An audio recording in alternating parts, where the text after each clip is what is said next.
I think the most common pitfall is the hardest one to pin down, which is to do with storytelling. And this is a pitfall that is not to do with how experienced you are as a writer, because actually, often young kids know exactly what a story is. And it's something that you unlearn through education in many ways. And that I think so. I don't believe in innate genius. I don't believe that writing is natural. I kind of partly do think that storytelling is, and that there's something natural about storytelling, and that kids are often really good at telling stories. And then during your people's teens, like I say, it gets kind of educated out of you, and so on and so forth. And actually, that ability to tell a story, a really good story, with a beginning, middle, and end that engages someone, that has tension, suspense, that makes you want to read on or listen on, is both the most, the simplest thing in the world and the most complex. You know, both at the same time. Somehow it's something that is incredibly hard to do, and yet is also the most obvious thing of all. And I've really come across that quite a lot, that people sort of forget how to tell stories, or the story gets eclipsed in their writing by other things. Like, I've got to write really beautifully. I've got to write in this jeweled prose. Therefore, I forget about the story. Or what you mentioned before, the world building eclipses it, so you forget. You've come up with this amazing fantasy world, so you forget about that. Actually, your job is to tell a story. And I actually believe that the primary job of a writer is to tell a good story and to entertain, give pleasure to the reader or listener. Now, there's lots of different kinds of pleasure different stories give, but storytelling should be it should be enjoyable, it should be entertaining. In the end, all of the other elements of writing come second to that, being able to tell a really good story. And honestly, last thing I'll say about it is that I think a lot of writers, not, they don't just unlearn it when they're a teen, that sometimes actually that it's unlearned between books. So you see a writer who writes a really good first couple of books that have great stories, and then they tail off.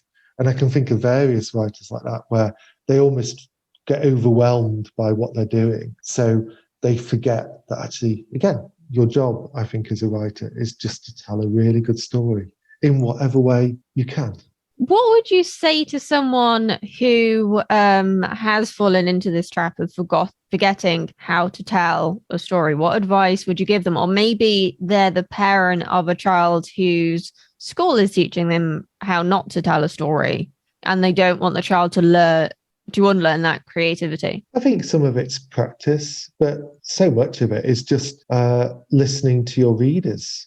And what are they telling you? No, never, ever, ever, as a writer, becoming divorced from your audience. And one of the problems of modern publishing is that, of course, it is global capitalism, and therefore you are writing primarily maybe for readers that you never see or never meet. So you don't have that personal connection with them. I think poetry, to some extent, still retains that kind of communitarian aspect. But most kind of commercial fiction, for example, you are writing, by and large, 90% of your audience is going to be people that you don't have any contact with. And that makes it really hard, because, of course, storytelling is a communitarian act. That you sit um, in your village under the tree, telling stories to people in your village. You know, that's the natural context for storytelling. So somehow it's keeping that communication open with your readers, whether that means, as you mentioned before, beta readers, or whether that means giving performances of your work and listening,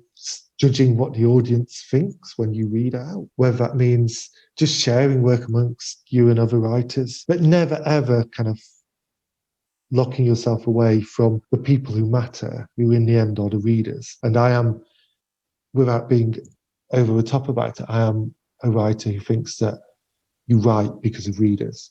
They are your reason. I always skeptical about writers when they say, oh, I only write for myself. I only write for my own pleasure. And it's like, yeah, but in which case, why are you publishing it?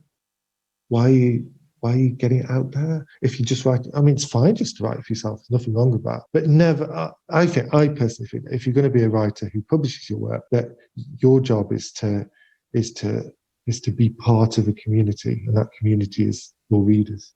Community's definitely helped me a lot, like with publishing, with my writing, just generally when I'm having those moments where I'm like, is this what I want to keep doing? Have I had enough? That support can make a massive difference.